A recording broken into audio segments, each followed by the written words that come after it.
Welcome back, and we are now joined by Bishop Maponga Joshua Marara, author and cultural activist, and he is here to talk to us about the state of religion in South Africa this Easter weekend. A lot of people would have traveled throughout the country going to different churches, and we've even seen the emergence of charismatic churches performing miracles, people being raised from the dead. South Africa alive with possibility. Yeah. You've got to agree with me on this one. I think this will be the right weekend for a resurrection. Yes. If anyone wants to wake up anybody, I think we should do a showdown this weekend. But however, yeah, the danger is we're using religious holy-days for some pagan holidays. I mean, this is a Passover in the biblical text, which has now been hijacked by this Easter concept, which basically is a drinking weekend, it's a traveling weekend. And even the religious ethos of the whole practice has very little to do with the biblical story itself, the biblical narrative itself. And the African child needs to start asking serious questions on the authenticity of this Jesus versus Yeshua. And we need to start getting serious answers from a colonial Jesus to a more liberated... What do you think is at the center of what you regard as confusion when it comes to the belief systems of South Africans in general and the black South Africans in particular? Because, you know, one could argue that people seem to be spoiled for choice anyway. Yeah. They can either believe in the traditional European churches, the African cultural churches, and the new charismatic churches of miracles. So, you know, and I suppose it's got to do with the foundations of everything. So where do you think the problem lies, the confusion arises from for people? The two biggest problems that I think Africa has started dealing with, number one is war. Number two, it is religion. Both of them being man-made institutions. And those two things destroy us all. Religion in particular, it builds walls around us. And Christianity as we have it, as of contrasted to spirituality. Spirituality can do without Christianity. Christianity can't do without spirituality. Because one or the other has to do with the person in connection with the entire universe and nature. Whereas the other one has to do with formalities in a building, tithe offerings, and narrow-minded. And unfortunately for the African child, when we accepted Christianity, we swallowed the plastic plus the bread, instead of maybe taking the content and removing the branding itself. Now Christianity has to do with dressing, with fashion, with music, with literally Eurocentric formalities, which have nothing to do with spirituality and connectivity to the divine other. But it has become actually institutionalized. I'm a Methodist, I'm a Catholic, I'm an Adventist, I'm a Presbyterian, I'm Episcopal. And in the midst of this Christian quagmire, we've built more walls than we've built more bridges. So I think the first problem is that we have accepted Eurocentric colonial methodology of Christianizing us, which has nothing to do with our spiritual expression. And African religions are even better because they seek to deal with your connectivity to yourself, to your family, to your community, and ultimately to the environment around you and to your God. Well, give me examples of what you mean. I mean, I hear the statement, but if you can illustrate with specific cases. I'll start off on the very peripheral edge. Yeah. Where being a Christian has mean putting on a jacket and a tie and carrying a Bible and walking up to church, having your tithe in your hand, putting some money in an offering plate, and being able to look, as it were, semi-colonized, but in an environment where you're God worshipping.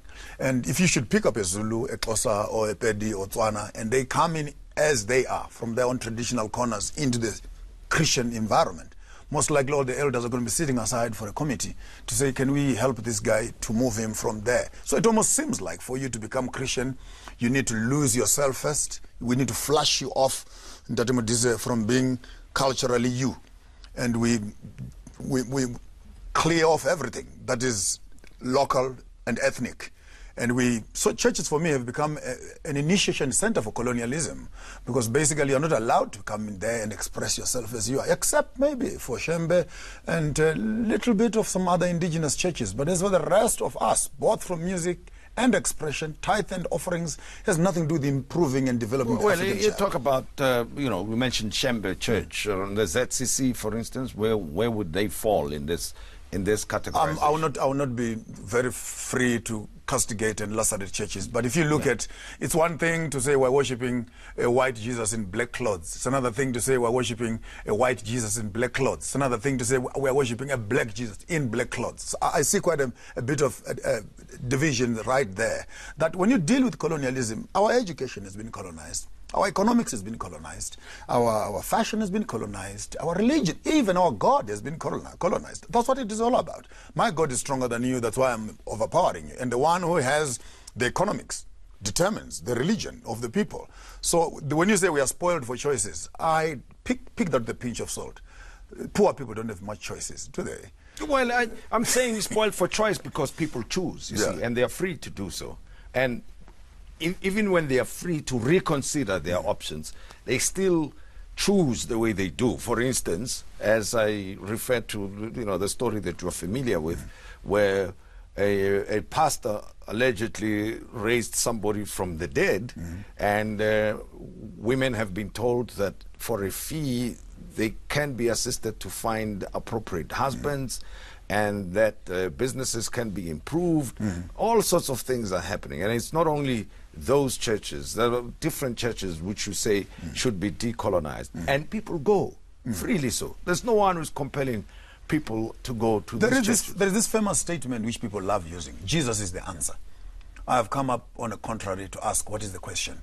Because our people have serious problems. They have economic problems, health problems, and when they go to church, they're not going there for entertainment per se. They have genuine issues that they would want to address with deity. Unfortunately, shenanigans and charlatans have shot into the road quickly, pretending, acting to present and giving solutions to the community. Half the time, if not most of the time, this has become actually a circus of the highest order. Because at the end of the day, the same people who must be assisting us to get solutions are actually pulling out all the resources away from us again and gathering that to themselves. So when you're talking about they have choices, where there's poverty, I want to ask maybe to just make it slightly philosophical. When I place you in an environment where you have nothing to eat, nothing to, and I only leave you with options of poverty, religion is actually an option for poverty. The question is, if we had more millionaires on the ground, would we have all of them in church? Well, I doubt very much. There you go. And I saw in one of your social media postings, you say, you'll start the decolonizing process for yourself by doing away with the white image of Jesus Christ. As of this weekend, actually, I'm banning the white Jesus myself. Yeah. I'm not asking anybody else to do it. Yes. But I woke up one morning, having worked as a minister for 32 years. Yes. And you wake up to discover the picture of Jesus is wrong. Yeah. It's actually a whitewashed Hollywood picture. And I don't believe that white guy ever died for any one of us. So that's for me. Yes. I don't know what the rest of the community would say, but for myself, that's wrong. The name Jesus on its own is wrong. Yeah. Because the letter J only appeared on our alphabet as of 500 years ago. So even Jesus himself, per se, Yeshua, never had that name being called on him. Then I wake up again and I discover the Bible has been edited. There are a couple of books that are missing in the Bible. Another problem. Israel itself becomes another problem.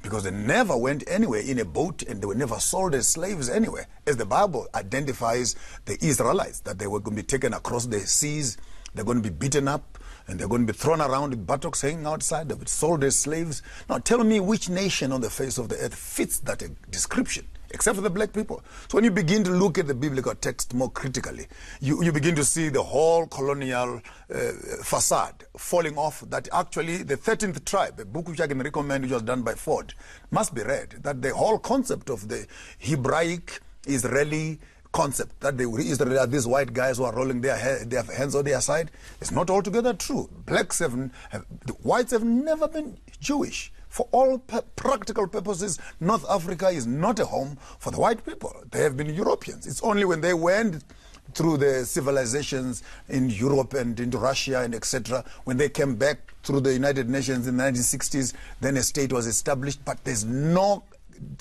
trace. Well, obviously that is going to cause serious political That's why we're challenges debating. to you. That's why we're debating. People will challenge you and say, you've got it all wrong, it's distorted history. But for purposes of this conversation and people who as we speak, are celebrating Good Friday and Easter weekend, who you say do not really have choices. I say they have choices.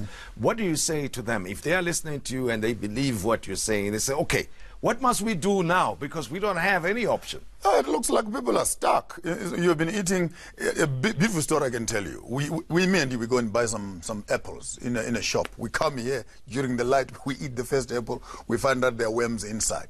And one of us who is smarter than the other says, hey, Joshua, we cannot be throwing away good apples. Let's switch off the lights and let's just eat these apples. Why? Because light gives you a problem. Because immediately we remove the light, we can eat the rotten apples. So are we saying that we must not learn because we've already... But anyway, for the purpose of Easter, close the house, call your family inside, rebuild the family structures, and reconfirm what you believe. When you are talking about regenerating us as people, it must not only be a cosmetic regeneration.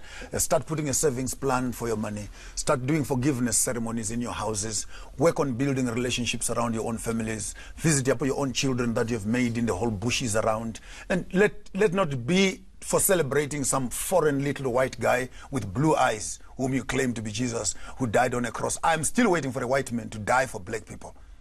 Now, when you look at the state of the South African spirituality, the moral value system of South Africans generally, we've got so many issues. You know, poverty, crime, violence, and a whole variety of things. What do you think? What do you think can get us out of that? Because at least religion or spirituality plays a useful role in that regard, in strengthening people to face up to life challenges. Regeneration, for me, if you listen to that word carefully, regeneration, there's a generation inside. Has to be re-establishing a generation. Now, I can almost give you 3 quick generations. With the generations of the blacks, purely black. With the generations of the blacks who have become coconuts. Black on the outside, but white on the inside. Our structure of thinking and education and medicine and everything, purely white. Then we have the white generation. Put these 3 generations together. When you're saying let's regenerate the African, the question is, which one do you want to regenerate? Are you regenerating us to become like the 1930s, the 1960s? Are you regenerating us to become the blacks that we are? Or you are simply saying we must regenerate in terms of having white morality, black morality, or what I want to call coconut morality? And right now we just use these beautiful words on the top side, but when it comes to the real essence of what does it mean to regenerate the African spirituality, I want to challenge all of us. It has to do with us moving from here, not to Moria, not to Shembe, not to churches. It's going back to our villages, going back to our families, saying hello to our mothers, giving less money to our pastors, more money to our mothers and fathers and sisters and children that are struggling. There's no morality of the story of you taking your tithe and offerings to a rich man in Sandton, when in fact your own sister's child cannot have money for school fees. And you're talking about regeneration as a concept. And well, let me pause right there. We've started a debate, and of course a lot of people who will be challenging your views down the line. Bring it on, bring it on, bring it on. Maponga, Joshua, Marara, I appreciate it. Thanks very much for having been with me. And that's all we had time for this morning. Thank you for joining the Modise Network. Be sure to tune in again next week, and from us, have a great day.